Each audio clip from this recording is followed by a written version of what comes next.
Alhamdulillahi Rabbil Alameen. Welcome everybody to our session number 20.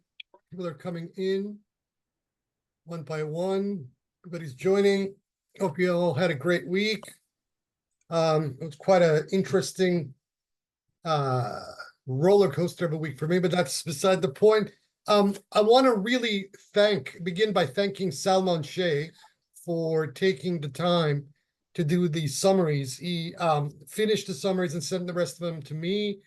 And this is an excellent job. What I probably will do after we finish this course is basically compile and collate everything and maybe publish them as bona fide study notes to a course in the Fusus al-Hikam, and then publicize them, put them on either my academia or my archive or both or whatever, because I think it's important for people to have at least a summary of both or all three of these books. Ibn Arabi is not easy, and the Fusus al-Hikam, because of its condensed nature, is not an easy text by even the standards of Islamic theosophy and philosophy, generally speaking. Anyway, what I thought I would do for the beginning of this session, because this is going to be two sessions that we're going to cover this text, is I'm going to start by reading the Naqsh of this chapter from Ibn Arabi's own Naqsh al-Fusus. So if I'm turning the other way, it's because I'm looking at a big screen. So I'm going to read you, it's only about 2 paragraphs, but this gives Ibn Arabi's own summary of the chapter, the quintessence of the wisdom of prophecy in the logos of Jesus. And if anybody has their microphone on, can you please turn it on? Thank you. Okay. He says, among the properties of the Spirit, which is a breath of the merciful possessing life, as one of its inherent attribute, is that it never passes over a thing from among the receptacles, and it never touches anything with its form pertaining to the world of image exemplars, without that thing coming to life. But when that thing comes to life, the power of free disposal of the Spirit will be according to that thing's constitution and preparedness, not according to the Spirit itself. For it is sacrosanct and has no fixed measure or particularized aspect. So if that thing possesses a harmonious constitution receptive to life, all of the properties of life, including sensation and movement, will appear within it according to its particular constitution. And if not, then a trace of life will appear in it according to its form, like the low of the calf, as will be mentioned. Do you not see that God's breathing, nafq, or the divine spirit, breathe into bodies made complete and ready to receive the breathing of the Spirit, in spite of its being pure of the characteristics of those bodies, and in spite of the elevation of its ontological level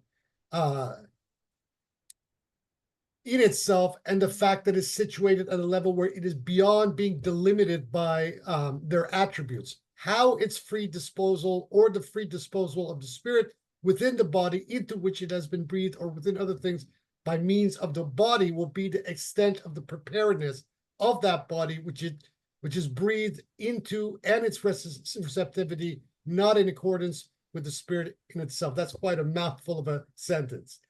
Do you not see how the Samari, when he understood the effect of the spirits upon that which they pass over and touch, seized a handful of dust from the messenger's track, and from the track of the faithful spirit, or Gabriel, whose image exemplar had appeared upon Buraq, who was also a spirit appearing in the form of an image exemplar? Very interesting comparison that Ibn Arabi makes in the Naqsh of this chapter between Buraq and the Samari, the golden calf that the Samari made. So the Spirit affected the dust which it had passed over, causing life to course through it, and the Samari knew this through his inner light and the power of his preparedness. So he seized a handful of dust from his track and cast it into the form of the calf, made from the ornaments of the people. So the calf lowed after it came to life, and that is the result of the preparedness of its constitution, which followed the form of the calf. And had it been the form of another animal, the sound appropriate to that form would have been attributed to it. This is Ibn Arabi's own summary of this chapter in the Naqsh al-Fusus. translated by William Chittick. I think I did upload this to the Telegram page, so it should be there in the files. So let's now get cracking into the chapter itself. That Naksh now gives us a kind of a better gauge to understand the commencing poem, and then the entirety of this first section that we're going to cover for this week. So the wisdom of prophecy, hikmat al-nabawiyah, in the word of Jesus, fi kalama Isawiyah. From the water of Mary, or from the breath of Gabriel in the form of a mortal fashioned of clay, the spirit came into existence in an essence, purged of nature's taint, which is called sejin. Very interesting association that Ibn Arabi makes here, because sejin, even though the etymology may not immediately be attributable to hellfire or the infernal realm, yet in the Quran, the word sejin is one of the words for hell. So this association made by Ibn Arabi right here is a very profound gloss on the nature of the world itself. Purged of nature's taint, which is called sejin. That is nature's taint. In other words, hellfire and hell, from one angle of perception, is nature's own taint. Because of this, his sojourn was prolonged, enduring by decree more than 1,000 years, a spirit from none other than God, hence his name Ruhullah, so that he might raise the dead and bring it forth birds from clay, and became worthy to be associated with his Lord, by which he exerted great influence both high and low. God purified him in body and made him transcendent in the spirit, making him like himself in creating.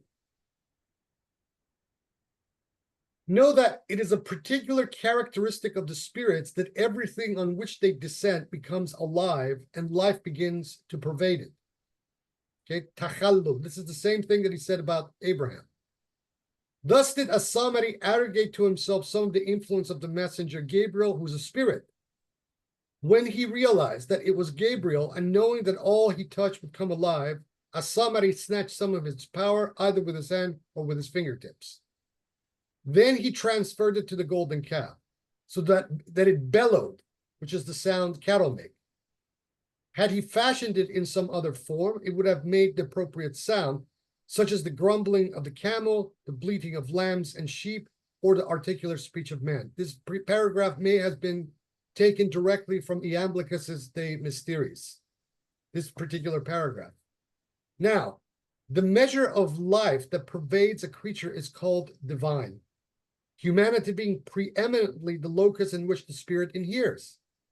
Thus, humanity is called a spirit by virtue of that which inheres in it. When the trusty spirit, which was great Gabriel, presented itself to Mary as a perfectly formed human, she imagined that he was some ordinary man who desired to lie with her. Accordingly, she sought refuge from him in God, totally, so that he might rid her of his attentions, knowing that to be forbidden. Thus she attained to perfect presence with God, which is the pervasion of the unseen spirit. Had he blown his spirit into her at that moment, Jesus would have turned out too surly for any to bear, because of his mother's state. When he said to her, I am only a messenger of your Lord, come to give you a pure boy, her anxiety subsided and she relaxed. It was at that moment that he blew Jesus into her. Gabriel was in fact transmitting God's word to Mary, just as an apostle transmits his word to his community. God says he is his word deposit within Mary and a spirit from himself. Thus did desire pervade Mary.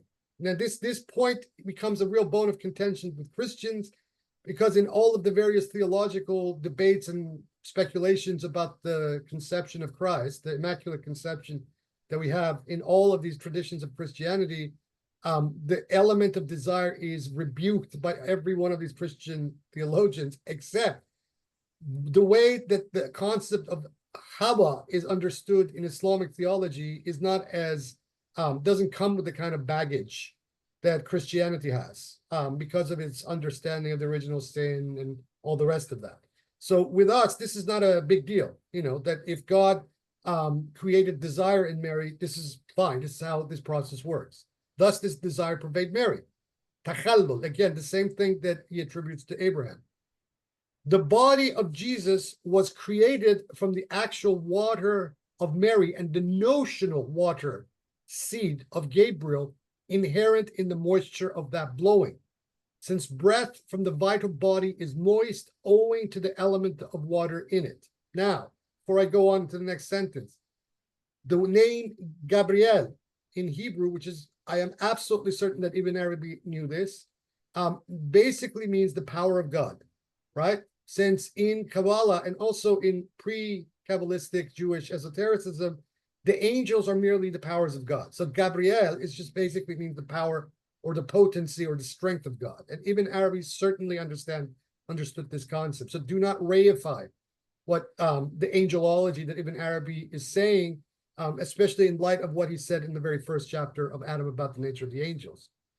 In this way, the body of Jesus was brought into being from a notional and actual water, appearing in mortal form because of his mother's being human and the appearance of Gabriel in human form, since all creation in this human species occurs in the usual way. This is beautiful in the way that he's just articulated this, because we can extrapolate from this reasoning two instantiations of the conception of Christ, both divine and human simultaneously. Christ can be immaculately conceived through the Holy Spirit, but the form in which the Holy Spirit appears may just as well have been Joseph, her husband, right? Jesus came forth raising the dead because he was a divine spirit. In this, the quickening was of God, while the blowing itself came from Jesus, just as the blowing was from Gabriel, while the word was of God. As regards what was made apparent by his blowing, Jesus' raising of the dead was an actual bringing to life, just as he himself became manifest from the form of his mother. His raising of the dead, however, was also notional, as coming from him, since in truth he came from God. Remember what he has been telling us about the nature of the cosmic imagination. Thus, he combineth both the notional and the actual by the reality according to which he was created, seeing, as we have said, that he was created of notional and actual water. Thus, bringing the dead to life was attributed to him both actually and notionally. Concerning the former, it is said of him, and he revives the dead, while of the later you will breathe into it the clay, and it will become a bird by God's leave. Now, that which relates to the words by God's leave is it will become, and not you will breathe. The words you will blow may be considered to relate to them by God's leave, if it means that it will become a bird in a sensible corporeal form. The same is the case with his saying, you will cure the blind and the leprous, and everything else attributed to him and to God's permission, as also by allusion, such as his saying, by his permission and by God's permission. If the word permission is connected with you will blow into, then the one who blows is permitted to blow, so that the bird comes into being through the one blowing, but by God's permission, which means that God is the primary agent of the blowing. If the one blowing does so without permission, then the coming into being of the bird is still by his permission, in which case the word permission is related to the words it will become. And this is just basic, showing us the very basic causality by juxtaposing these various clauses of these Quranic verses. Were it not for the fact that actuality and hypothesis are both present in the matter or in a given matter, the resulting form would not possess these two aspects, which has become because of the makeup of that Jesus affects in it. The humility of Jesus was such that his community was commanded that they should pay the poll tax completely, humbling themselves. Although this is a Quranic and an Islamic injunction as it applies to the Christian. that if any one of them were struck on one cheek, he should offer also the other, and that he should not hit back or seek retribution. So basically, Ibn Arabi is now finding a justification for the payment of the jizya by the Christians within the teachings of Christ himself, basically making a formulation that for Christians to pay the jizya to the Muslim is in fact fulfilling the Sharia of Christ within an Islamic context. It's a brilliant argument. This aspect of his teaching derives from his mother, since woman is lowly and humble, being under the man both theoretically and physically. That is debatable. His powers of revival, on the other hand, derive from the blowing of Gabriel in human form, since Jesus revived the dead in human form. Had Gabriel not come in human form, but in some other way, whether animal, plant, or mineral, Jesus would have been able to quicken. Jesus would have been able to quicken the dead only by taking that form to himself and appearing in it. Similarly, had Gabriel appeared in a luminous incorporeal form, not going beyond his nature, Jesus would not have been able to revive the dead without first appearing in that luminous natural form, and not in the elemental human form deriving from his mother. It used to be said of him, when he revived the dead, it is he, yet not he. Both the sight of the observer and the mind of the intelligent man were confused at seeing a mortal man bring the dead to life, rationally as well as physically, which is a divine prerogative. The spectator would be utterly bewildered to see a mortal man performing divine acts. This matter has led certain people to speak of incarnation and to say that in reviving the dead, he is God. Therefore, they are called unbelievers or concealers, kufar, being a form of concealment since they conceal God, since kafara means to cover, who in reality revives the dead in the human form of Jesus. In other words, the human form of Jesus is an apparition from the ultimate point of view, although it is real and material from the material point of view. This is a very quasi-Docetist argument that Ibn Arabi is positing here, which is beautiful in the way that he constructs it. He has said they are concealers or unbelievers, infidels, kuffar, who say that God is the Messiah, son of Mary. The real error and unbelief in the full sense of the word is not in their saying he is God, nor the son of Mary, but in their having turned aside from God by including God in human form in the matter of reviving the dead, in favor of a merely mortal form in their saying he is the son of Mary, albeit that he is the son of Mary, without doubt.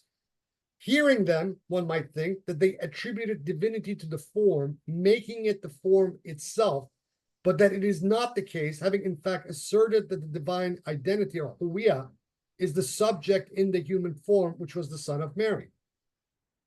Thus, they distinguished between the form and its determination, but did not make the form the same as the determining principle. And this is in my opinion, one of the most precise refutations of incarnationism that we have. And it's a very fine argument that Ibn Arabi is making, where the confusion in this doctrine of the Trinity, as popularly exposited by Christian theologian, is confusing the determining principle of the uluhiyah, the divinity. In the same way, Gabriel was in mortal form at first without blowing into Mary, then he blew into her. Thus, the blowing is distinguished from the form, since although it derives from the form, it is not of its essence.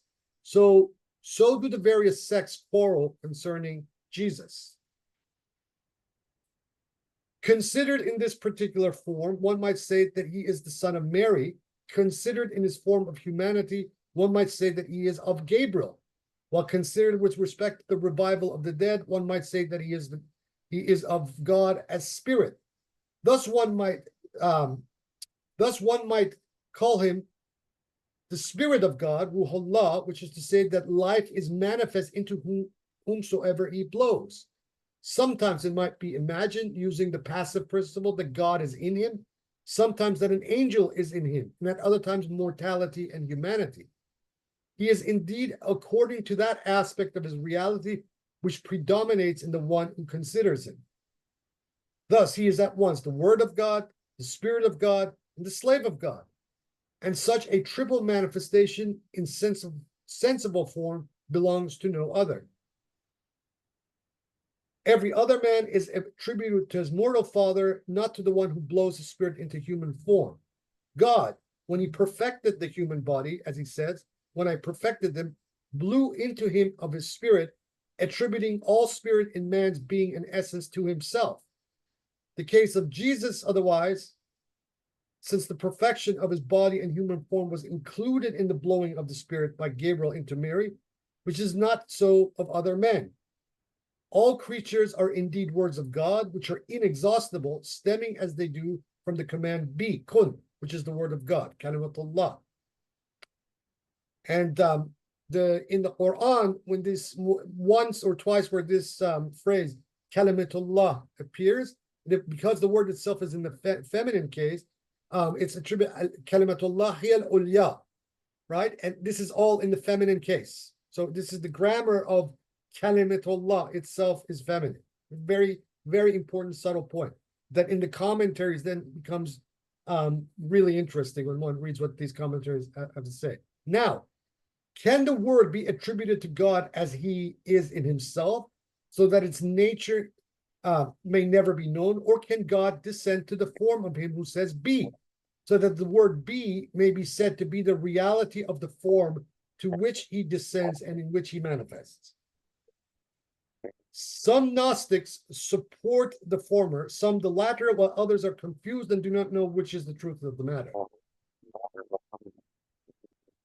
Someone has their Stephen. You have your microphone on. Can you shut it, please? Thank you.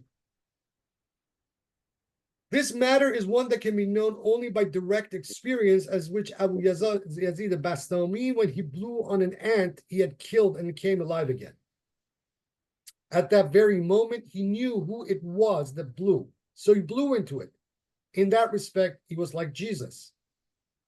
As for revival by knowledge from spiritual death, it is that eternal, sublime, and luminous divine life of which God says, who was dead, and we made him alive again, and for whom we made alive wherewith to walk among others. Anyone who revives a dead soul with the life of knowledge relating some truth about God has thereby brought him to life, so that he has a light by which to walk among men, that is to say, those who are formed like him. Thus, this is an amazing ta'wil that we have now by Ibn Arabi about the resurrection of the dead of Lazarus in the Gospels and in the Pope. But for us, that which has become would not be. We are servants in very truth, and it is God who is our master. But we are of his very essence. So understand when I say man, and do not be deceived by the term man, for he has given you a proof. By divine in essence, and be a creature in form, and you will be, by God, a compassionate one. We have given him what is manifest in us through him, as he has given to us also. The whole affair is shared, divided between him and us. He who knows by my heart revived it when he gave us life. In him we are existences, essences, and instances of time. In us, it is not permanent, but only intermittent, but it gives us life. A corroboration of what we have said regarding the coming together of the spiritual blowing with the elemental form is that the reality describes himself as the breath of the merciful, and nafas al-Rahmaniyah, and that all that attaches to an attribute in the case of something described should adhere to that attribute. You know that the breath in one breathing is all that it needs to be. Therefore, the divine breath is receptive to cosmic forms, in relation to which it is like the primordial substance, being very nature itself. And I will leave it here for this week, and the rest of the chapter will constitute the second part of his Bezel. And now I open the floor to all of you with questions, insight, revelations, whatever you want to talk about.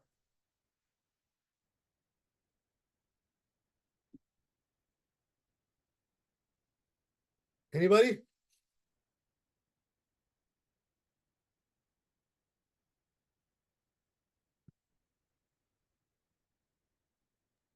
Could you, Hi, Vanessa. uh, hi, sorry, hello. Would you be able to speak about resurrection as uh, like what you think it actually is? Because I just find there's just so much emphasis on, that they were bringing people back from the dead all the time in the Gospels. It says it's such a main feature. Um, Well, he and just he just is there any? he just Sorry. explained to that. He just explained to us in the last part of what I just read of that chapter what that even means. Mm, Um, I mean, the mainstream Christian doctrine of resurrection is very metaphysically comical, in my opinion, right? And it has its notions of divinity quite backward. Now, unfortunately, all these various Muslims who are debating these Christians on YouTube and elsewhere are unfortunately, Ashari or Maturidi type dumbasses, for lack of a better word to describe some of these people. sure.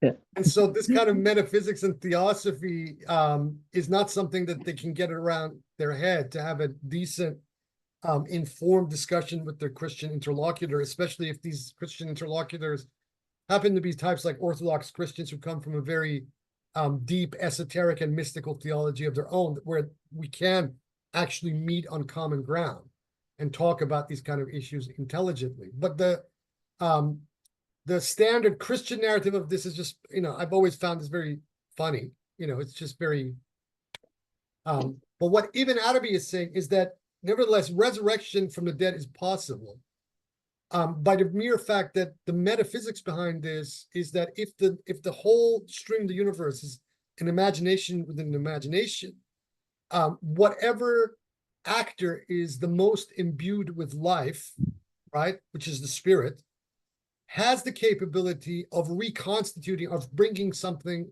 from death back to life, especially since in the Quran and elsewhere in prayers and hadith, one of the attributes of God is that he brings yuhyi wa yumit. He enlivens and he makes to die. Thumma yumit wa yuhyi. Then he makes to die and makes to live. So this endless cycle of death and life is possible to occur on any level of being by the fiat of being. Good, right? But what does that mean in terms of the narratives that we have in, for example, the Gospels, or similarly in other religious faiths, who also make these assertions about their founder? Is that on one level we can say, okay, yeah, it's true, it happened, he did it. Lazarus was raised from the dead. But then at the end of the chapter, Ibn Arabi kind of qualifies what this means of bringing someone from death back to life.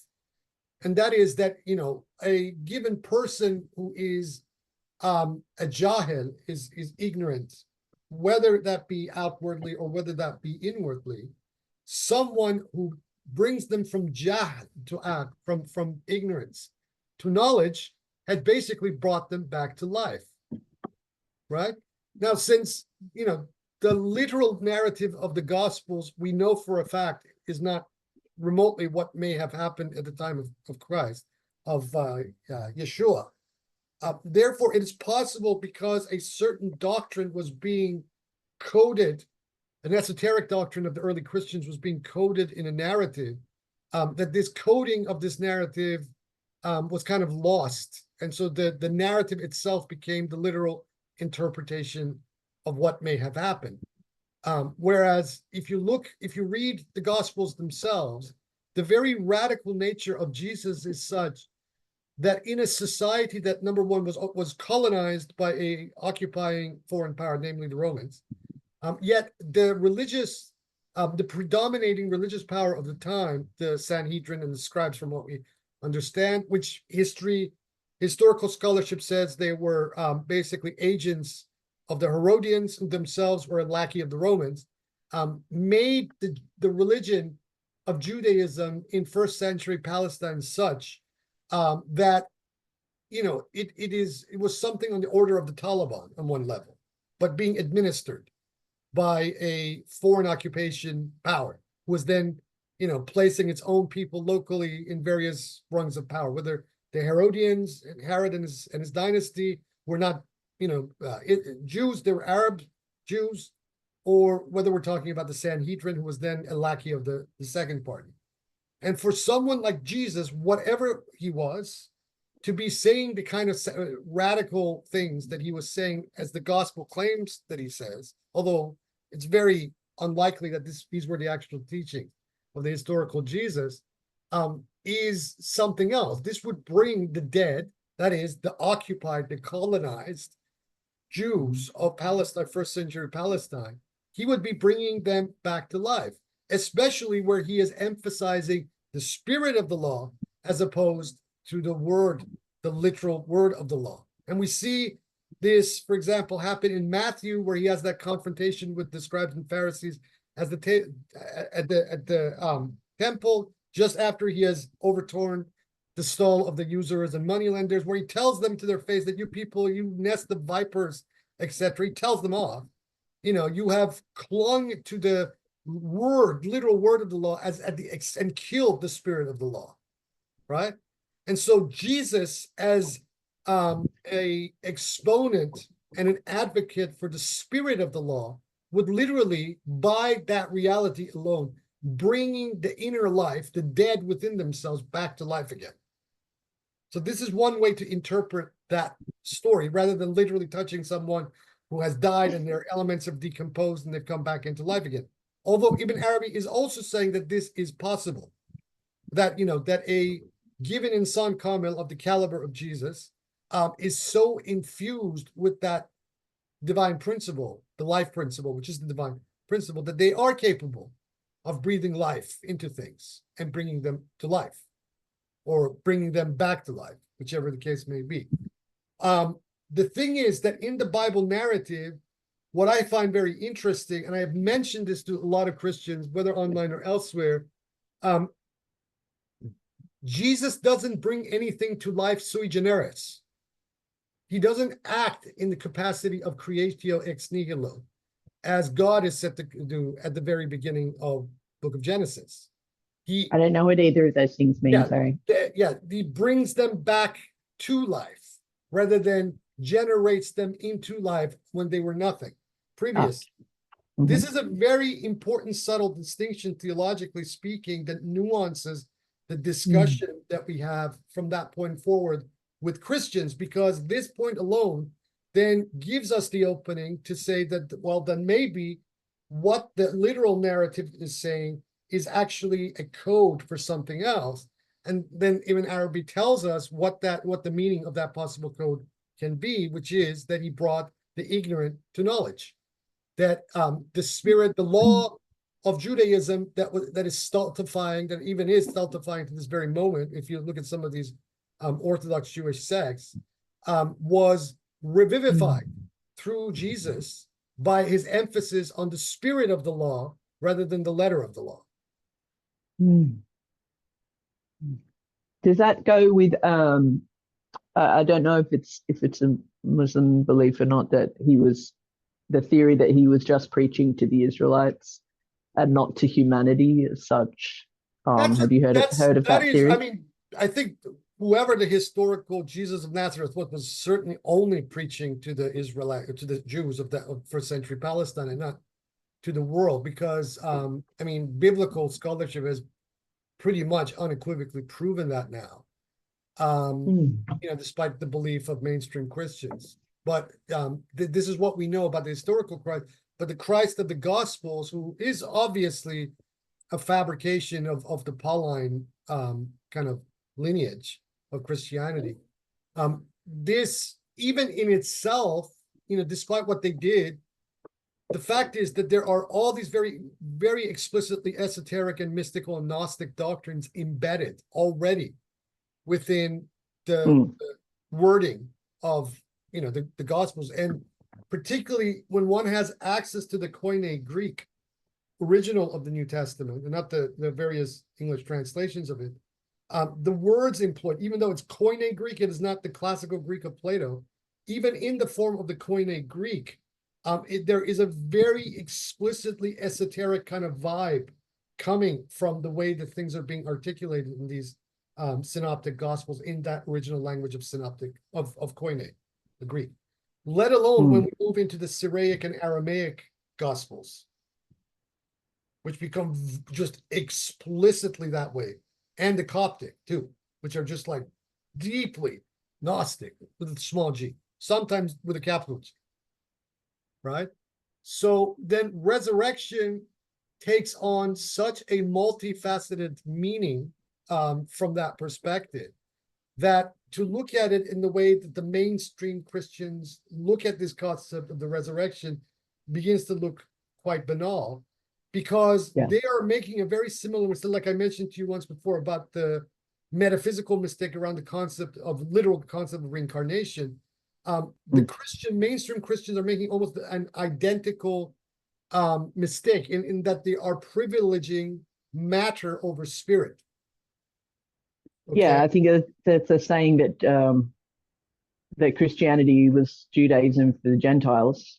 Yeah. But then once the Gentiles were all pagan cultures surrounding there. So once they got their hands on it, they made him into a literally resurrected solar deity. Yeah.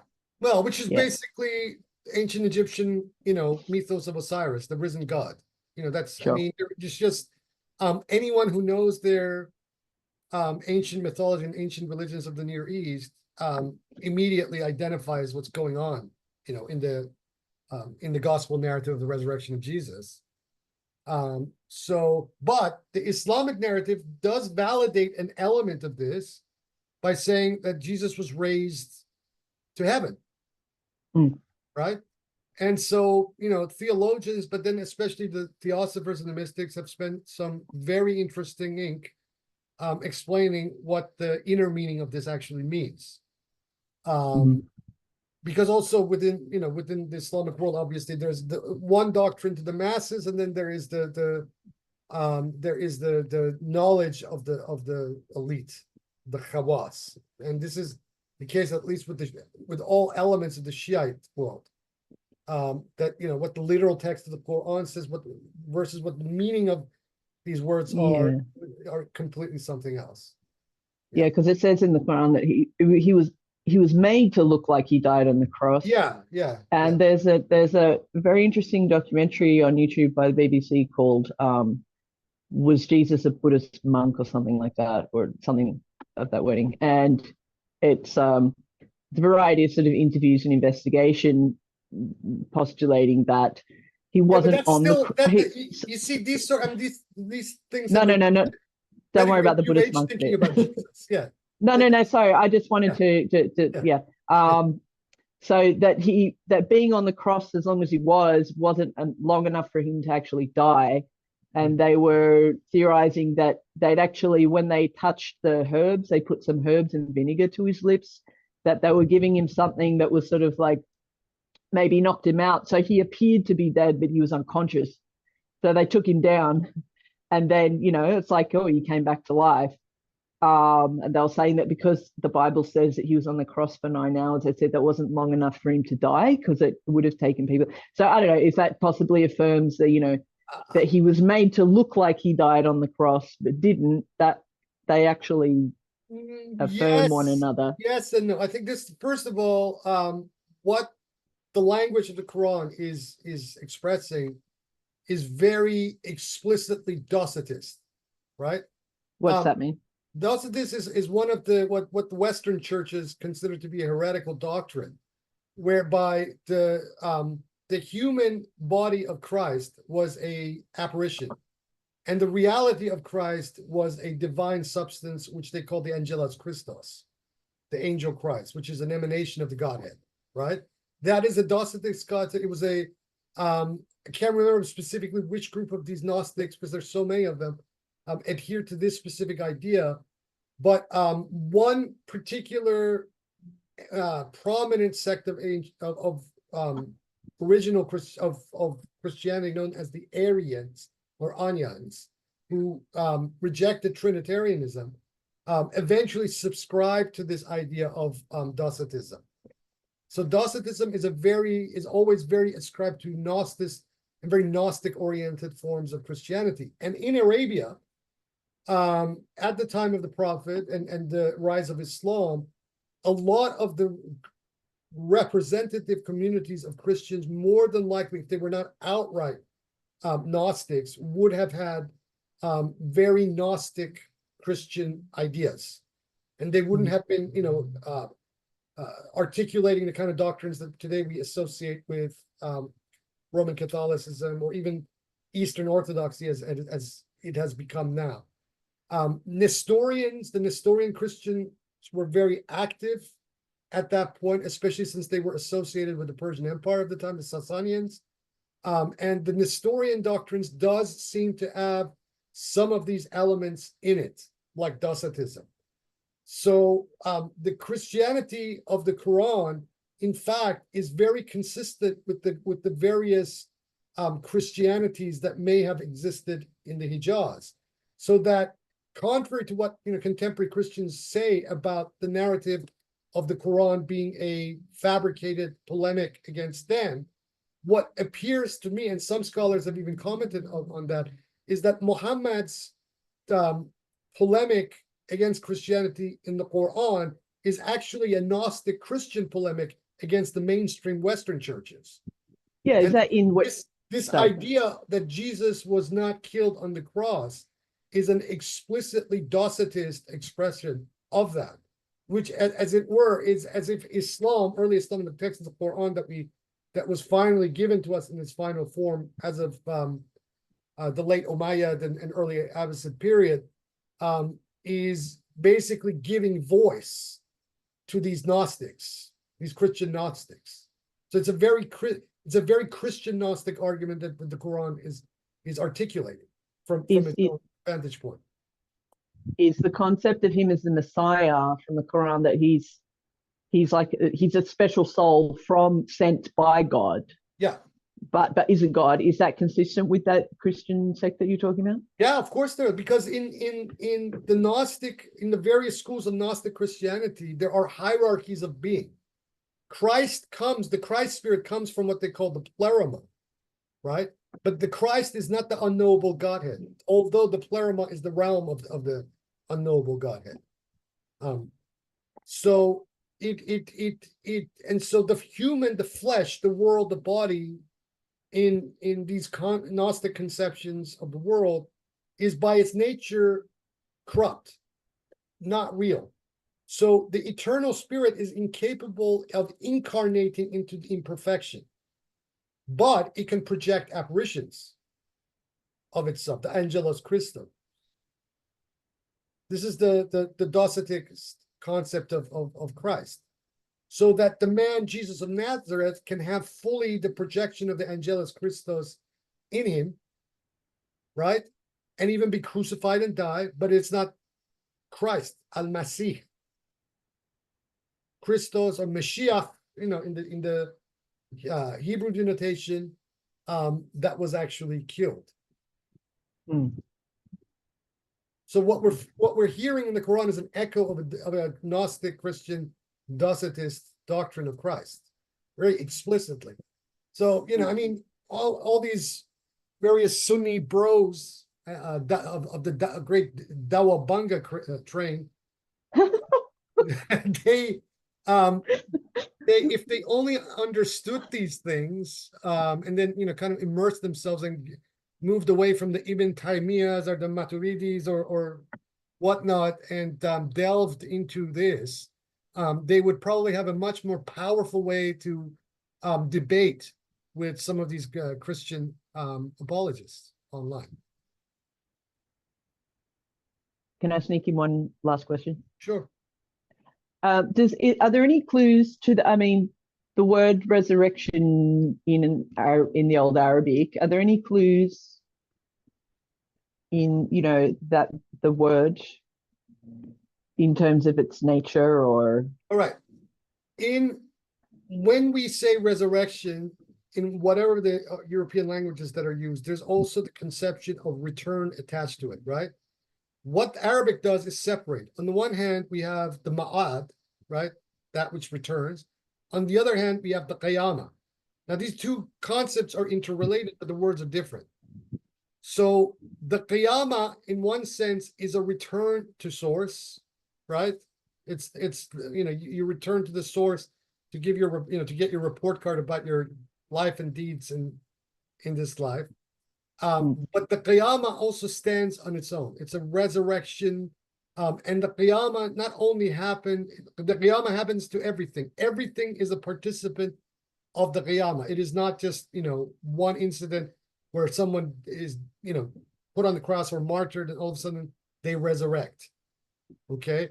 This is also an element that the Quran seems to be objecting to in the Christian doctrine of the resurrection, even though the Christians themselves then have an eschatology, that at the end of time Christ returns and judges, and that is the great resurrection, and the sinners and the damned are brought from the graves, judged, and then thrown into hell.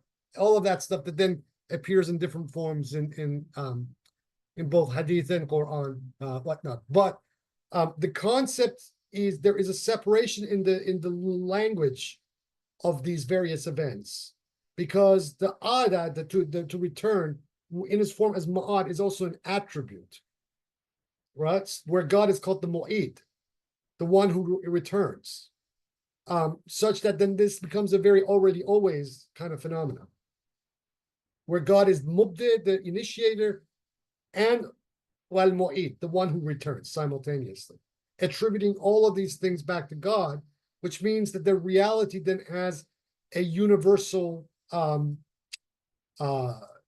trajectory and instantiation in everything. Everything participates in this reality of initiation and return.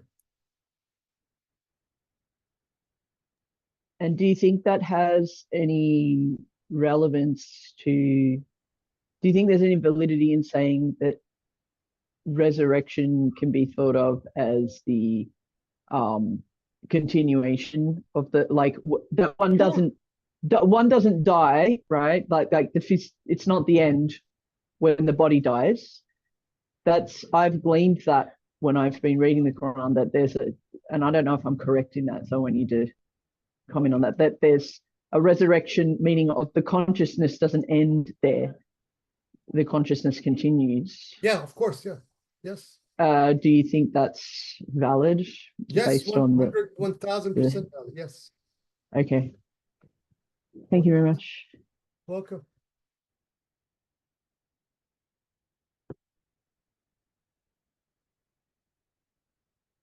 Just gonna turn on this air conditioner because it's getting really hot in this room. Anybody else?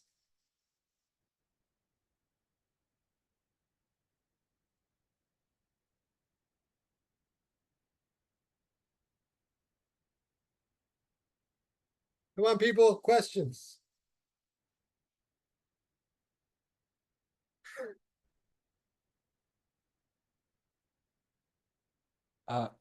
Sidi, I will start with the question when it is commented that if Isa, Jesus was born in the state where Mary was anxious, then he will become unbearable person. So could you elaborate more that what is the principle which it exemplifies that the state which is producing what is born out of it? This is a very good question because it also then nuances what Ibn Arabi says almost everywhere else throughout this text and also in his other writings about the nature of the istidad and specifically the state of the musta'id, the one who is prepared. What he's saying is that whatever the state of the istidad and the musta'id is what will then produce the fusion once the spirit comes. So when the tajalli comes and it hits the prepared ground, the loci, right? The state of that loci determines the outcome, the third entity of what this thing is. So if we look at this as a dialectic, the tajalli, the qabil, right, coming together, then the third thing is that intersection between the qabil and the tajalli. So what he's saying is that whatever the state of that Qabel is, because the tajalli is neutral, the tajalli just comes, it's just pure divine light. But if the musta'id is of a certain disposition, then the third thing that results from this interaction will take on that qualitative characteristic of the nature of the Qabel at the moment when the light or the tajalli intersected with it. That's what it's saying. And we see this also, I mean, this is also it's a very interesting thing he says, because also in biology, this is the case, that they think that the various states of people or women who state that they are in pregnancy, once that seed inseminates, the characteristics of whatever state that they were on at the moment of insemination will be a very determined characteristic of the child that will come. This is still in debate. There are pros and cons and a lot of debates between various people in this field.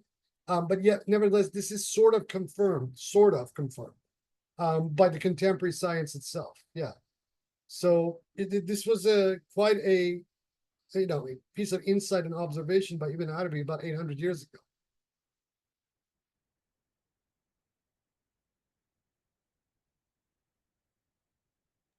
Okay, so maybe the next question is similar to the previous, just from the another passage from the book, that then where it explains that Gabriel take human form when he blow the spirit to the Mary. And then it says if he didn't take the human form, but was in his original form of pure light, then for Jesus to resurrect, he also should go to pure light and then to resurrect.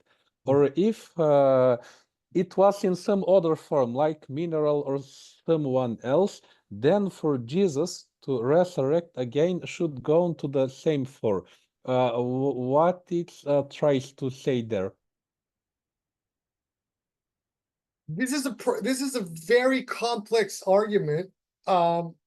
Basically, what he's saying that it is of forms alike, forms, not spirits, but forms alike, where another form alike can come into the world. This is a biological argument where you cannot have cross species,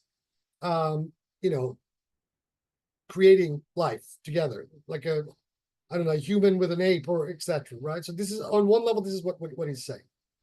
But yet the Spirit of God came through Gabriel to Mary, and then this becomes the open-ended question that can be interpreted in many different ways. And I kind of pointed this out, that although we say yes, absolutely, it was the Spirit of God through Gabriel that brought Jesus to life, and this was an immaculate conception.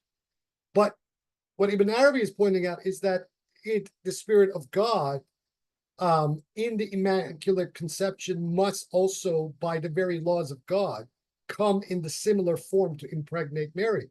Therefore, we can say, as I pointed out, that the Spirit of God took Joseph, that Joseph was possessed at a brief moment of time by the Spirit of God, and so Joseph was Gabriel at that moment, possessed by the Spirit of God.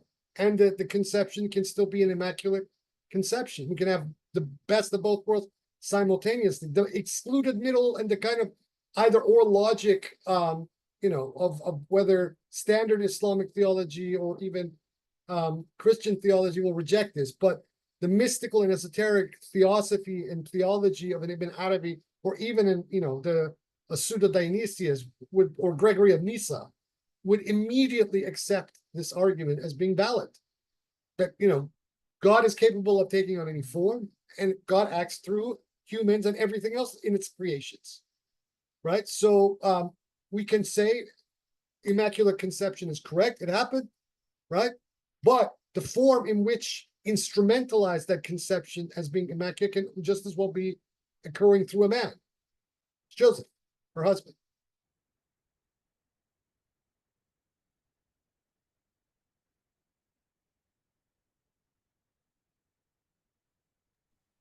Is there This- any? just Sorry. before Yeah. before we go on, the rest of the chapter, he is basically very subtly, but very deliberately kind of already saying this in terms of the resurrection of the dead argument, right? And where he points out that the Christians are making a mistake by attributing godhood in totality to Jesus the man, where Jesus is just the imaginal theophany of God, and that the action itself, the acts itself, belongs to God in the totality, the principle of life that pervades all things, right? So that argument about Joseph, Gabriel, and the Immaculate Conception also applies to Jesus, and is bringing the dead back to life. And this is what Ibn Arabi is saying, basically, in a very roundabout sort of way. And maybe the third question is just a third reiteration of the same tune, but here, when it is mentioned about Nasut and Lahut, can you give a brief explanation about these two realms of existence? The human spirit. Now, this is where at least that there's a kind of a discrepancy in the fit, because Lahut is, in my cosmology, or in the kind of the Sheikhi Babi cosmology, the Lahut is the locus of the Fuad. It is the Jabarut, which is the locus of the Ruh, right? But fine, in this particular instance, we can say, all right, we have a different kind of alignment of these things. What Ibn Arabi is saying is that the spirit is divine, and that spirit inheres in humans. So therefore, humans are simultaneously Lahuti, divine, as well as Nasuti, material. That's basically what he's saying. Thank you very much. You're welcome. Vanessa, you wanted to ask something more? Yes, I'm sorry for interrupting before. Astaghfirullah. Is there any validity to, how people, there's a bit of a new age thing that the word virgin in Greek meant an unmarried woman? Is there any validity to that, with Mary Well, I mean, in the Quran? the Quran calls her Batul, but here's the thing. In Shiism, we call Fatima alayha salam Batul. Yet Fatima is the mother of Hassan and Hussein, the Septain, alayhum salam. So, this concept of Bitala, virginity, and calling the label of someone by Batul, obviously, and this has been discussed endlessly in the Shiite literature, does not necessarily mean a literal virginity. It is synonymous with the concept of tahara, purity. And that purity means a purity of essence. It makes a lot more Right? Your sense. soul, your spirit, because otherwise it doesn't make any sense. Why are Shiites calling Fatima alayha salam al-Batul? She's mother, the mother, capital M. So why is she being called al-Batul? So therefore, the same thing applies to Mary as well. I mean, this from my point of view, this concept is just bizarre, in the way that it has been insisted upon by mainstream theology, where the purity of a woman is always predicated on her physical virginity, whereas a man can sow, all kinds of, corruption on the earth, but if he repents, then he is purified by God, and becomes al-Quddus. But you very seldom see the same thing being applied to women in the Abrahamic literature. But I think that with the Shiite, and especially the esoteric Shiite world, especially since we call al-Zahra alayha salam al-Batul, that this sort of issue has been rectified because Fatima alayhi salam is a mother. Mm. And she's still al-Batul, as well as being called Abiha, the mother of her father. Mm.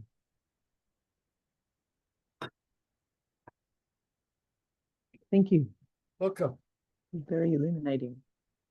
Yeah.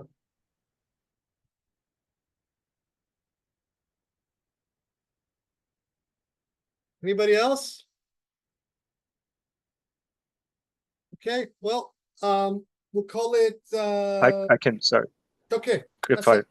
Sure, go for it. I just want to share what I have. I might as well. I'm thinking through one of the questions I had as I was reading through this was, what is distinct about Jesus? Mm.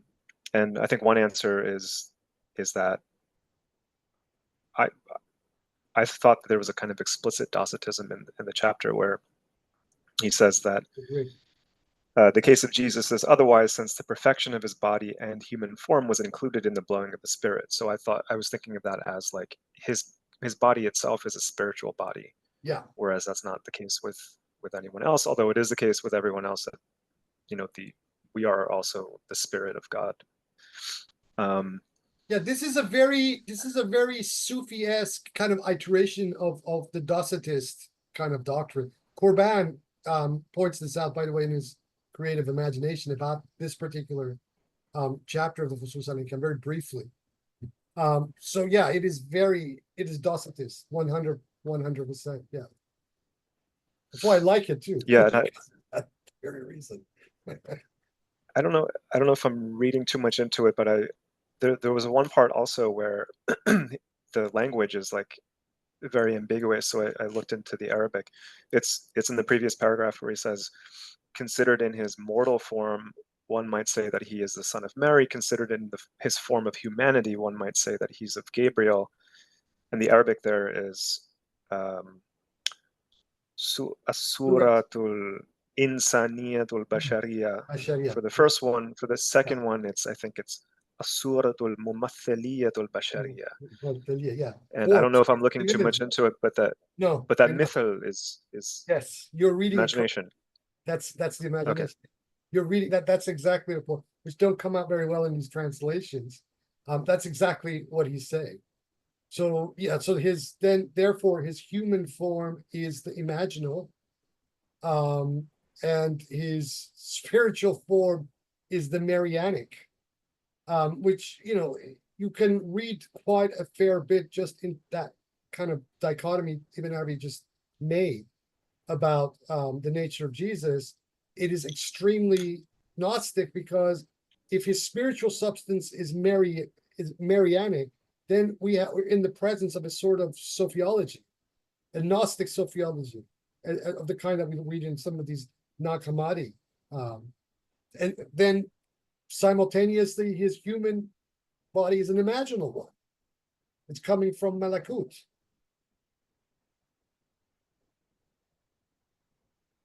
So I think that for me, the question still remains then, because isn't that possible with anyone? And your example of Joseph himself being possessed by the Spirit of God, I mean, that could happen with anyone. And so anyone could have a kind of spiritual body as their body. And so the question for me would still remain, like, what's distinct about Jesus? Yeah. On one level, nothing. On another level, he was the Insan Kamil, Ruh Allah.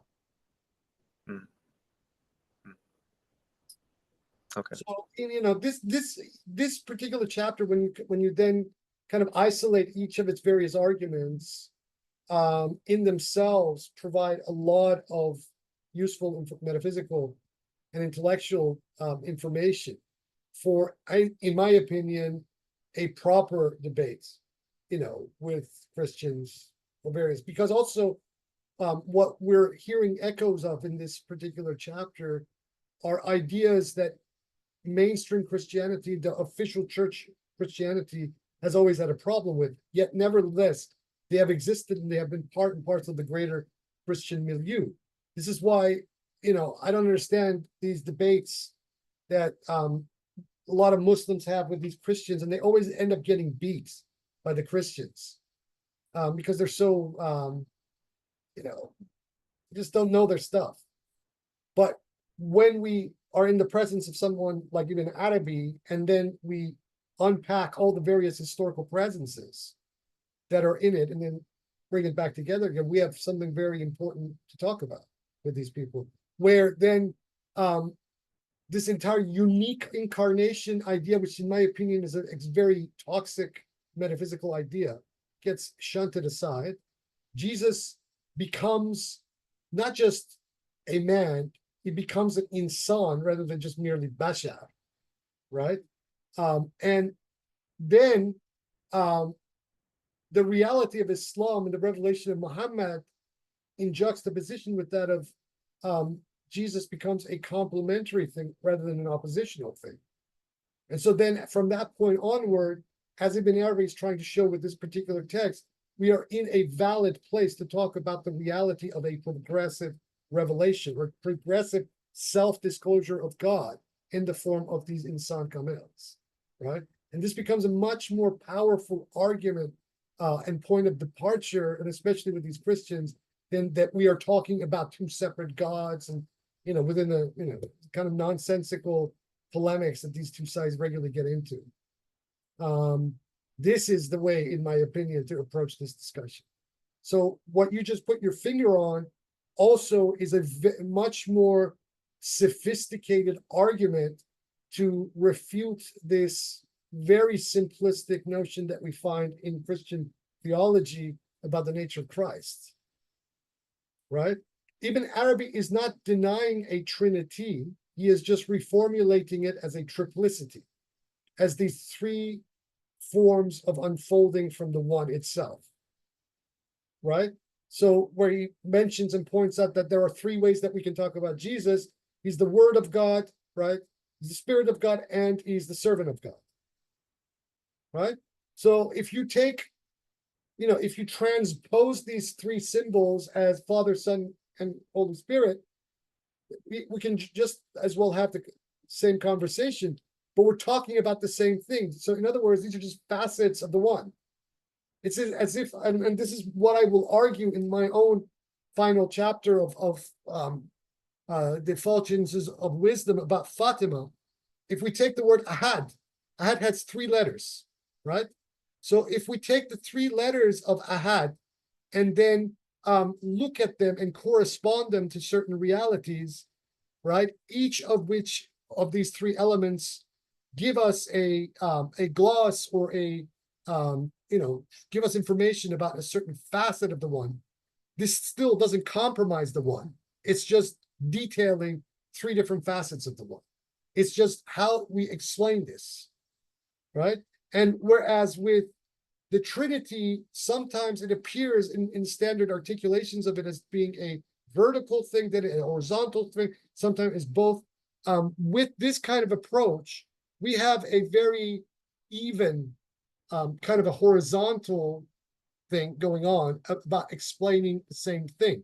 So it is only from a vantage point where we can say God has three natures, because these natures are actually just projections of the one nature. It's the hyperousion, right?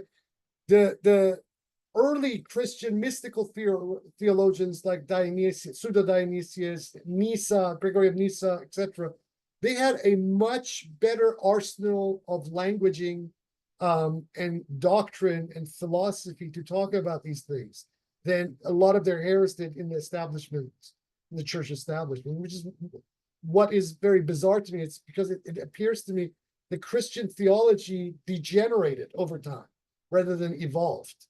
Whereas in the Islamic world, in the very early period of Islam, we have the Quran and the Hadith and whatnot. And then over time, as it then meets other cultures in the area and realizes that it needs to articulate its ideas on a lot more higher intellectual level, it very seamlessly attracts to itself the Hellenistic legacy, etc., and starts to then articulate itself using that language in those contexts and subtext in a very powerful way until we find people like Ibn Arabi, etc.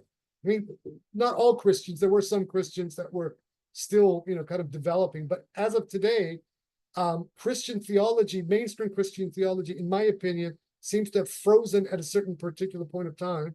Most of the mainstream Christians have rejected the mystical, Gnostic, and esoteric legacy, and not just the Gnosticism. We're also talking about Christian mystics like Boehme or Meister Eckhart or these great Christian Neoplatonists. They've rejected. They don't want, because they're too hard to understand, and some of their ideas may sound heretical to these people. But that is the prism through which a genuine Christian Muslim dialogue can occur. It's through these sorts of figures and the way that they're approaching to scripture, because it's identically the same manner in which Ibn Arabi is approaching the Quran. So such that then these ideas about the nature of Christ and the way that you just put your finger on can, become very interesting dialogues about the nature of the spirit itself, rather than just dogma, banal dogma.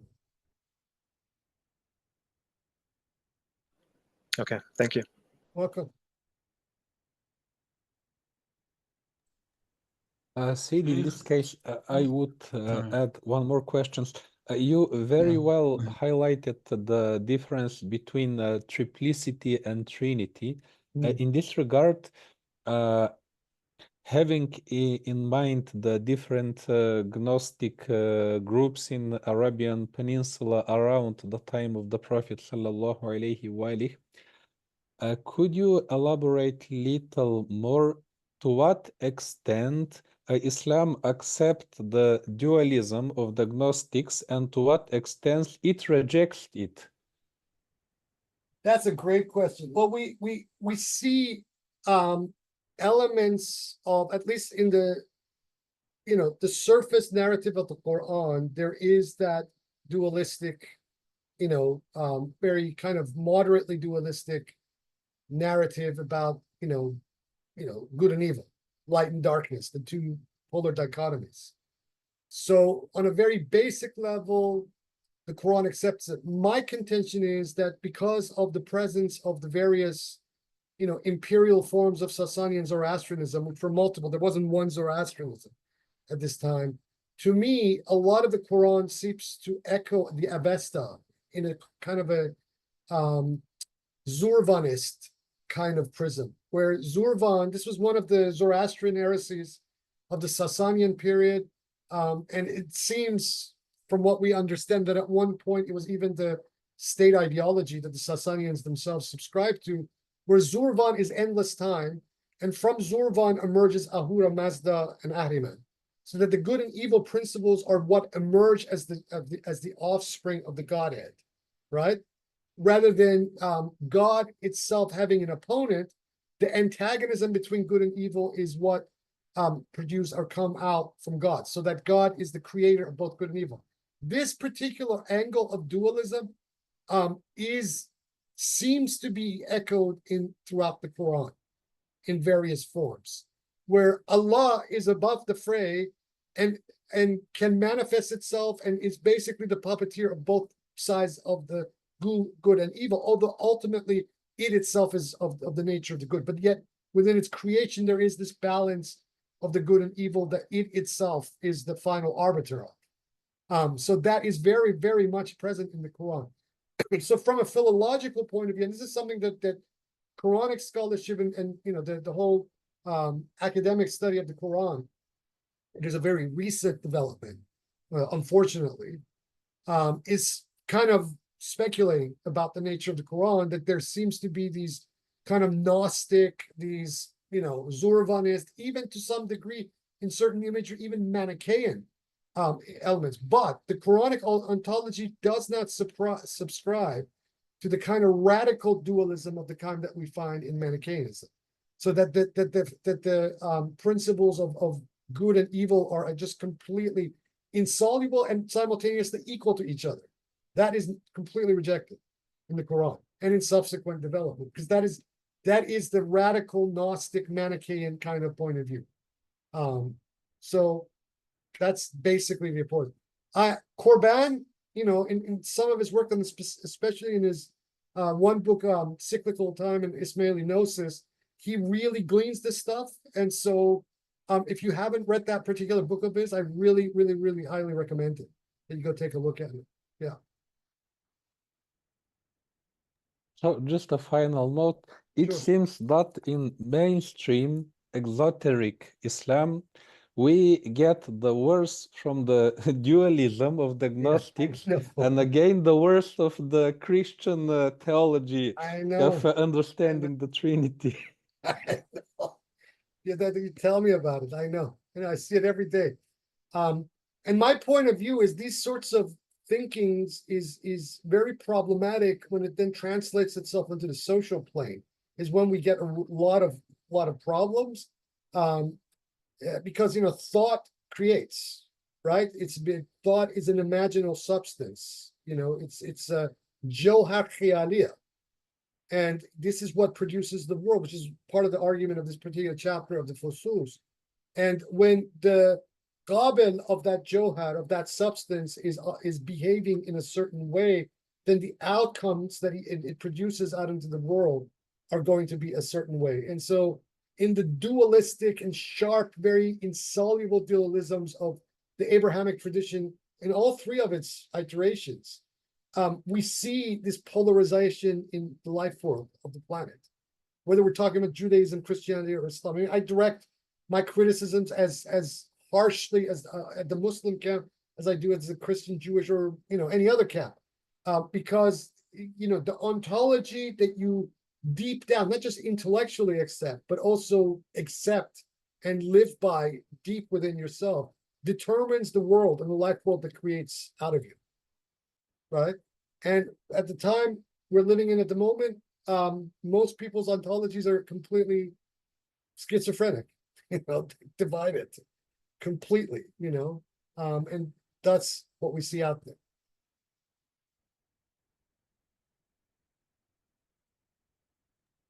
Thank you very much. You're very welcome. All right, folks. I think we'll leave it here for this week.